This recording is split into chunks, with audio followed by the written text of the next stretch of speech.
I remember seeing Apple's announcement about the HomePod minis now, wow, 6 years ago. They really need to refresh these things. But the thing that interested me most was how you could pair two of these up to be stereo speakers, like if you connect them to an Apple TV. When you place two in the same room, they'll intelligently become a stereo pair, filling your space with rich, enveloping sound. I didn't think much about it at the time, but now that I've learned a lot more about timing and networking, I got to wondering, how do they do it? How do they make it so you can plug two of these in anywhere and they're not connected to each other, and then you can pop them into a stereo speaker pair or do multi-room audio? I always have a wire going between the left and right speakers, and wires are pretty deterministic. It's easy to make sure both channels are in phase and you don't get that weird comb effect. Just make sure the wires are a known length and put the speakers roughly the same distance away from you, like for my desk monitors here. But HomePods Mini can be stuck wherever. How does Apple get sound to sync perfectly between two of these wherever you put them? You might think it's easy, and if you just have one speaker and you add in a big buffer, it kinda is. But once you have two, well, through the magic of buying another one of these things, I'm gonna find out how they did it. And rather than do a whole video where I just lecture you on it, I figured I'd take you on this journey with me. Can we figure out how Apple made these little speakers turn into stereo speakers without using a wire? Okay, now I've never tried one of these before, so this will be a first for me. But, oh wow, that's a built-in cable there right there that's not replaceable. That's kind of annoying for something that might be in your home and be beat up by a kid or dropped or something.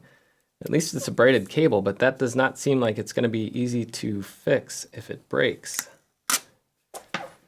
That just plugs in via USB-C. I could plug it into my Mac. I wonder if it becomes like a speaker if you just plug it into your Mac. Or it just does nothing. Oh, there, something blinked. Are you seeing that? There's a kind of an amber light there. Don't know what that means, but does this become like a speaker source? Because that'd be cool. I don't see a speaker source here. So I don't think this becomes like a USB speaker. That would have been nice. Come on, Apple. Easy wins. All right, let's see what else they got in here. There's a little setup guide, I guess. iPhone or iPad? What about Mac? I assume that if you have enough money to splurge on one of these little $100 speakers, you would have a Mac. But I don't see, well, let's see, there's a power plug here. Let's plug this in and see if that's any different.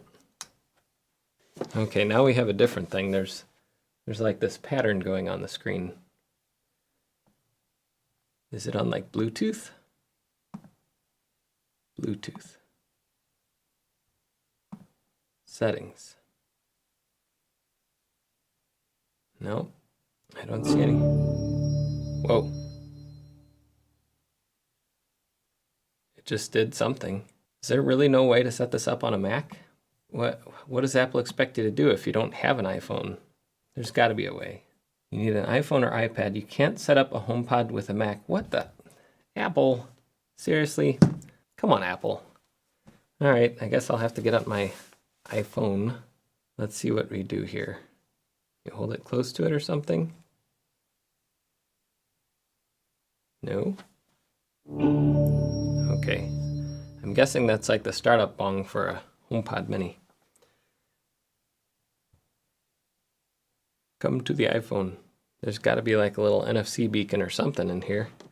And it's not letting me set this up. We're 8 minutes. Oh, you know what? Let me show you this. The iPad over there apparently is trying to set up the HomePod. I think that's why this iPhone can't. So 8 minutes into it, I realized I have another iPod, an iPad, whatever the thing is over there. And it's showing the screen to set up the HomePod.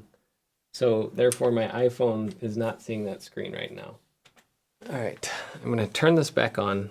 We're gonna try connecting again and see what happens here. It'd be so much easier if you could just plug it into your Mac via USB-C and connect, but Apple has to be all fancy with these wireless protocols that apparently only work on iOS devices. Seriously, come on, Apple. Okay, we finally have the HomePod Mini setup thing again. Let's hit setup and you hold that like that, I guess. Okay, we're a bit loud on that. Okay, you can quiet down a little bit there. Apparently you can't stop Siri. Don't recognize my voice, please. You can't just set this up as a smart speaker. It has to be a really smart speaker, which means it has to attach itself to your account. I literally just want to use this as a speaker, that's all. But apparently that requires a lot more permissions than should be required, I think. But that is the world that we live in. Every single device. I bet they have coffee mugs that have accounts attached to them at this point. Who knows? Okay, HomePod's ready. That was a cool little screen. Done. So now if I go on my Mac, can I play things to the HomePod at least? Or does it only work on iOS devices? That'd be so dumb. Let's see, sound. Okay, so we do have, I can use the speaker now at least. There's Office. And let's hear a song on it.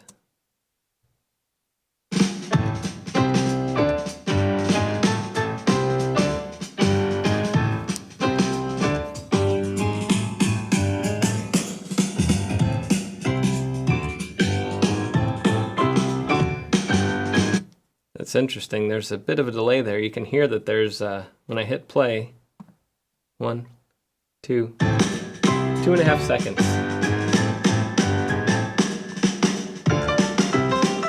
So there is a kind of a queuing effect going on here. I wonder how that will differ with more than one speaker. But anyway, we don't care about one speaker. We want two. So I got the one set up. Let's set up the other one. And I don't know how it's going to handle having two speakers, both called Office. We got speaker number 2. We'll call this our right channel speaker, the one that we already have set up, and we'll put this one on the left channel. There we go. HomePod Mini set up. Hold it in the frame. Okay, that's, can you turn that down? Agree. Okay, here we go. So this is saying use as a stereo pair. That's what we want to do. So I'm going to do that. And this HomePod is on the left side. I guess I have to transfer those settings, and I'll have to also blur that out. But anyway, it's setting things up. Hopefully it puts them both on the same Wi-Fi network. We'll see what it does here. It's showing 2 Office speakers here. It's not showing them as a stereo pair. This is supposed to be easy. All right, apparently you have to go into Home. Okay, now on here it says HomePod is downloading something. It looks like it was still setting things up, so the stereo pair was not completely finished. I don't know. Now it says downloading. And all we're trying to do is get this to work so that I can check how this works. But if we can't get it to work, I'm not going to be able to check that. This was supposed to be easy. It's the reason you pay $100 for one of these speakers and you pay $200 for 2 of them. Even on the used market, these things are still expensive. Okay, now it has a stereo pair, so let's see if I can switch to that. Let me switch. Let's see if we listen to stereo sound now.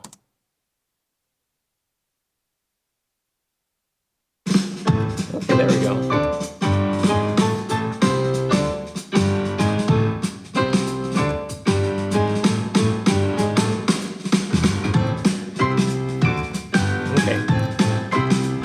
There's still that delay, so with audio at least there's a delay. Let me try doing a video. If I go to YouTube. Last month I helped kick off the SBC cluster competition. Really upped their game with their second version of their cluster board. And honestly, it's a little easier to use than the Turing Pi 2, and it fits in 1U now. That's interesting. So the sound is synchronized with the video playback, so that's good, but there is still that delay. So they are using a bit of a delay to, I guess, build up a queue buffer since this is wireless. But they do have it synced nicely between both speakers and the screen. Plus, it's a little bit cheaper, which is nice. So, until next time, I'm Jeff Geerling. So you can see that I pause it, and the sound still comes through, even though the video is paused. So there is a bit of a buffer there. But now I'd like to figure out what's going on here, and I want to go do that over on why. This is annoying. Okay, so I'm going to head over to my desk and we're going to do a little bit of snooping here. Okay, so over at my computer, I have Wireshark open up. Wireshark lets you inspect everything going on in a network, whether it's wired or wireless. And you can see that there's some traffic that it sees right now. I think this is on my 5 gig network, which is the same network I connected the speakers to. And if I double click on this, it's going to get some information here, but it might not get the information that I need. You can see it's looking at the Elgato lights that I'm using here at my desk and a lot of other types of things. But I need to enter a different kind of mode to see all of the information on the network, especially the thing that I'm trying to look for. So if I go up to options, I can go into Wi-Fi and turn on monitor mode. I don't know if this will work on the latest version of macOS. Let's try it out. Continue without saving. And I don't think this is going to work. I think that there's some issue with this. See, it says no packets. Stop it. Yeah, so it looks like I might not be able to do that. Let's try it one more time. I don't think that you can use monitor mode in Wireshark on the latest version of macOS. So what I'm going to do instead, I'm going to first turn this off in here, close. I'm going to use this tool that Apple ships with macOS called Wireless Diagnostics. And if you open this up, it tries to get you to do this thing, and it'll dump tons of information. We don't need that. We just go up to Window and click on Sniffer, and that's going to do the same thing that Wireshark would do.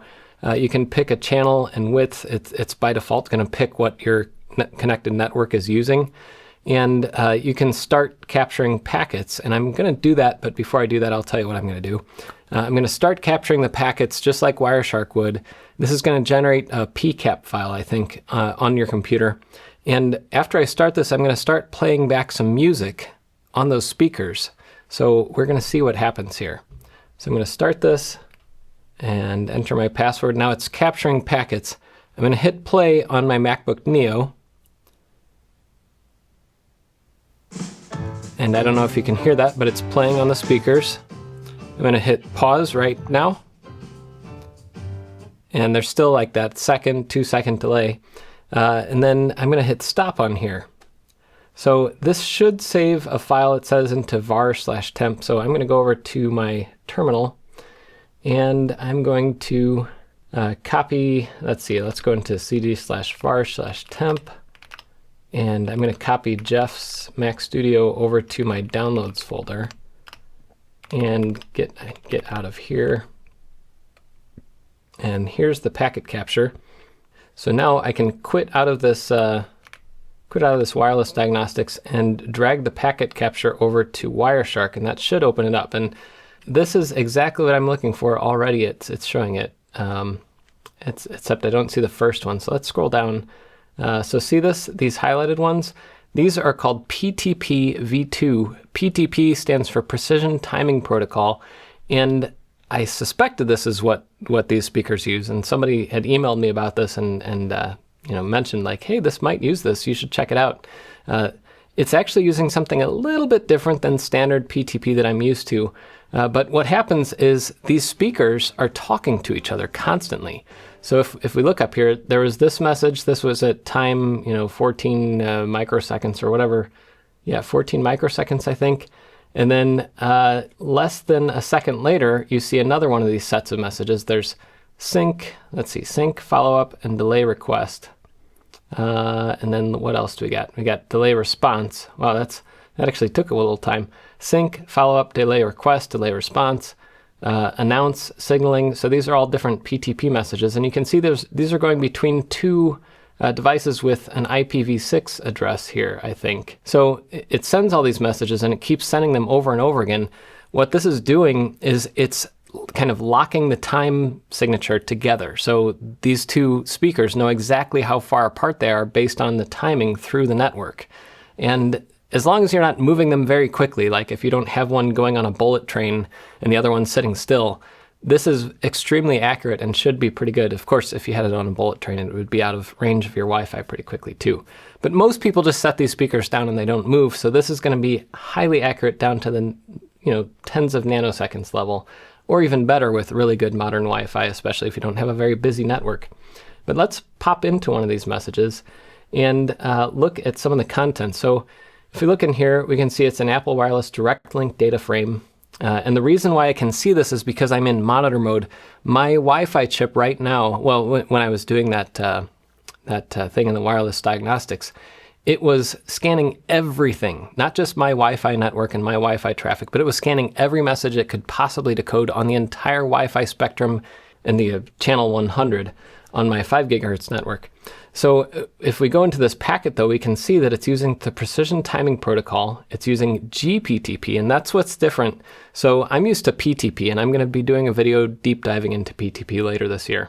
But this is using gPTP, which is like kind of a subset of PTP that's a little more strict, that's used more for AVB, or audio video broadcast. I don't remember exactly what that stands for. We'll look at that later. But gPTP, domain 1, this is a sync message. So this is like the first thing it's saying, hey, I am the time source, and it should have a clock timestamp. So I'm the time source. This is message number 1. So we're at 0 seconds and 0 nanoseconds. So when you're doing PTP, you need to send the message out from the master or the leader clock out to all the other clocks. So right now these two speakers are kind of acting like a leader and a follower.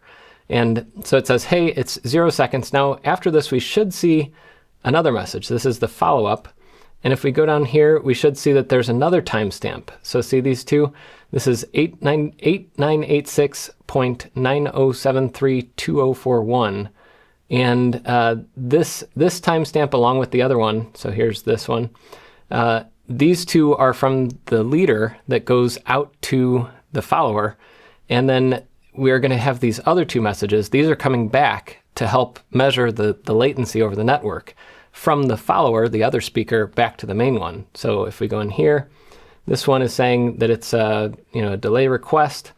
And if we go down here, it's saying that the origin timestamp was here, and it has these other fields here that are helpful for calculating everything later, and we'll show you how that works in a bit. But let's see, delay request and then delay response here.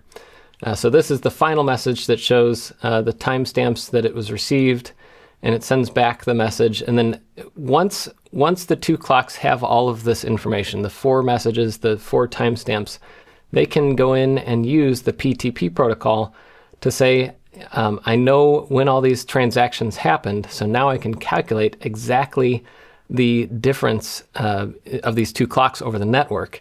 And if you have a really good and low congestion network, it can be down to nanoseconds. It might be more close to like a microsecond if you have a lot of devices on your network, or if you have weird network conditions, that kind of thing. But that's basically how PTP works. We're going to get much deeper into this later. But the cool thing is that I can confirm, looking at these two MAC addresses, these are those two speakers, that Apple is using something called gPTP to connect the two speakers together so they have an extremely precise time sync over Wi-Fi. And if you want to get really deep into the weeds, this is technically using something called 802.1as for timing and synchronization for time-sensitive applications. This standard is used a lot in industry, but Apple is using it here with AVB to synchronize audio over wireless speakers. So that's kind of cool. And here's some information. You can look this up later. I'm not going to get deep into the weeds in this video, but it's using AVB, audio video bridging, which is kind of a suite of all these standards together to help media applications kind of synchronize sound, video, all those kind of things. And that's I think this is cool, because that's why when I play a video on my Mac, even though there's a little delay in getting the audio playing back on the speakers, as long as you have the time synchronization, the computer knows, like, this is frame 1 of the video and it syncs up to this part of the audio. And so the speakers can play the right stuff, and you can have that stereo imaging with two speakers that are in phase wherever you put them. That's really cool, because this is not just synchronizing once and you're done. You don't have to like reset it every time you move the speaker. It's constantly updating every second or every 3 seconds. I don't know what the standard is that Apple's using here.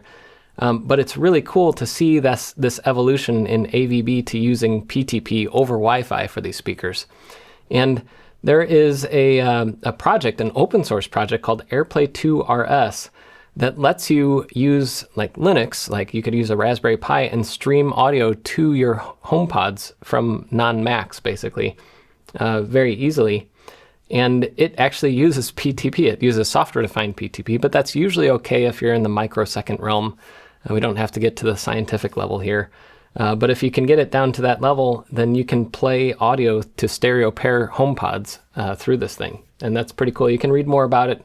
I'll provide links to all these things, of course, in the description. But I think one of the cool things about all this is Apple is using a standard. They're using gPTP and AVB, and they're probably involved in some of the formulation of those standards too. But Apple is using standards, industry standards, to do this stuff. They're not just building their own protocol. Like, I think that Sonos actually started with a custom, proprietary protocol when they set their things up. Although they did it in like 2004, 2005, and this didn't exist back then. gPTP wasn't around until like 2009 or 2011 or something, and it wasn't really standard and robust until the 2020 revision. So, I can forgive Sonos there. And actually, I think their modern stuff does actually work with AirPlay too. So I don't know, it has some sort of gPTP capability. I don't know if their own stuff uses that yet or if they still use an older implementation. If you want to find out more about time and PTP and different ways to synchronize time and where it comes from and other applications besides speakers like these HomePods, then make sure you subscribe. I'm going to be getting into this a bit more, and I've just been doing a lot of exploring, and I haven't shared much. I really wanted to share my testing with these speakers because I thought it would be interesting, and now I don't know where I'm going to stick these speakers because I already have some good ones at my desk for monitoring, and I have a soundbar for my TV. Maybe I'll just stick them in the back room, and I can listen to stuff when I'm doing rack room stuff or putting in my new Xserve. Anyway, until next time, I'm Jeff Geerling.